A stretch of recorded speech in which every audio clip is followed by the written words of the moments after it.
우리가 꼭 알아야 할 뉴스만 골라서 전해주는 뉴스 읽어주는 남자 유익남 김두식 아나운서 어서 오세요. 네, 안녕하세요. 생활 속의 유익한 뉴스와 정보를 콕 집어서 세세하게 전달해드리는 뉴스 읽어주는 남자 유익남 김두식입니다. 네, 오늘의 첫 번째 뉴스는 뭔가요? 네, 5.18 광주 민주화운동 당시 전두환 신군부가 광주 시민들을 학살하는 것을 당시 미국 정부가 묵인하고 또 방조한 것으로 알려져 있죠.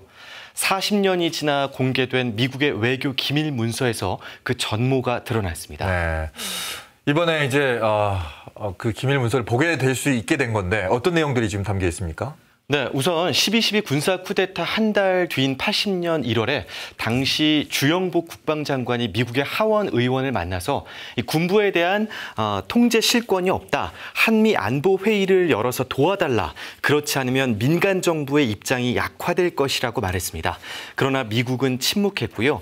2달 뒤인 80년 3월에는 미국 국무부가 주한 미국 대사관에 한미 안보 협의회의의 연기 방침을 주영복 국방장관과 전두환 보안사령관 양측에 모두 전달하라라고 지시합니다. 미국이 전두환 신군부를 사실상 인정한 것으로 해석되는 대목입니다. 또다시 2달이 지난 80년 5월 17일 주한 미국 대사관이 작성한 서울에서의 탄압이라는 제목의 긴급 전문에는 신군부의 정권 인수가 진행 중이며 그 핵심에 전두환이 있다라는 보고서를 미국 본국에 긴급 타전했습니다. 네, 이 보고서를 전한 그 다음 날 5월 18일에 5.18 광주 민주화 운동이 일어났고 그 당시에 전두환 신군부가 무력으로 잔혹하게 탄압을 하는 과정에서 미국은 아무런 움직임도 보이지 않았다는 거죠. 그렇습니다. 국내 외교 전문가들은 당시 미국 정부는 이 대한민국의 민주화에 대해서 크게 중요하게 생각하지 않았다. 오히려 전두환 신군부가 상황을 장악하고 상황을 정리하는 것이 미국의 이익에 부합한다는 가장 현실적인 판단을 내린 것이라고 분석하고 있습니다. 미국은 지난해와 올해 5.18 관련 외교 문서 50여 건을 공개했는데요. 하지만 광주 항쟁 당시 발포 명령을 내린 책임자나 지휘 체계가 담겨 있을 것으로 추정되는 기밀 문서는 여전히 봉인하고 있는 상황입니다. 미국은 현재 실질적으로 지구촌을 이끄는 전 세계 최강 대국이죠. 역사와 민주주의에 대한 책임감을 가지고 지난날의 과거를 투명하게 공개하길 기다려봅니다. 네, 철저하게 미국만의 이익을 추구하는 그 두 얼굴을 지금 보는 것 같아서 좀 씁쓸합니다. 두 번째 뉴스는요? 네, 공공미술관 최초의 사진 전문 전시관으로 주목받았던 광주시립사진전시관이 개관 5년 만에 문을 닫게 됐습니다. 이달 27일까지 진행되는 이정록 작가의 그곳, 그숨 전시가 마지막인데요. 지역 예술계에서 아쉬움과 반대의 목소리가 나오고 있습니다. 네, 문을 닫는다고 하니까 너무 아쉬운데요. 어떤 이유로 문을 닫게 된 건가요? 네, 광주시 측에 따르면 이 광주시립사진전시관은 지난 2016년 10월에 광주문화예술회관 별관 1층에 개관을 했습니다. 그동안 19차례의 사진 전시를 열어왔는데 하루 평균 관람객이 10명 내외로 방문이 저조했다고 합니다. 또 비가 내리면 누수가 발생하고 항온, 항습 시설이 없어서 유명 작가를 초대하는 그런 수준 높은 전시 개최에 한계가 있었다고 하고요.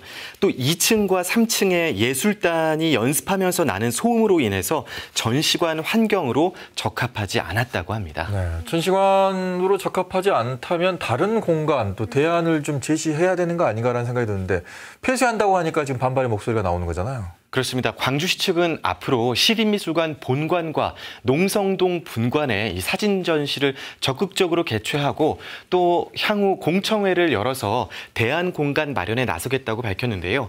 지역 사진가 협회에서는 어렵게 만든 공간을 쉽게 없애는 건 있을 수 없다. 사전에 논의 없는 일방적인 처사는 사진계를 포함한 예술계 전체를 무시한 것이라며 강력하게 반발하고 있습니다. 네, 폐쇄를 결정하기 전에 공청회를 열어서 예술계의 목소리를 좀 더 잘 들었으면 어땠을까 하는 아쉬움이 남습니다. 광주시가 대안 공간 마련에 얼른 신속하게 나서줬으면 좋겠네요. 네, 오늘 마지막 소식은 문화가 소식이죠? 네, 첫 소식은 미얀마의 아름다운 풍경 사진이 판매된다는 소식입니다. 광주 아시아 여성 네트워크가 주관하는데요. 이 판매 수익금은 미얀마 현지에 전달돼 민주화 시위대의 투쟁기금, 피난민 구호, 생활지원금으로 사용될 예정입니다. 화면 오른쪽에 보이시는 작품 중에 선택하셔서 또 그 아래 옆에 연락처로 전화를 하시면 구입 문의하실 수 있습니다. 이번 주 토요일 저녁 7시 광주 무등산 생태탐방원 야외 공연장에서 제2회 풍류 달빛 공연이 진행됩니다.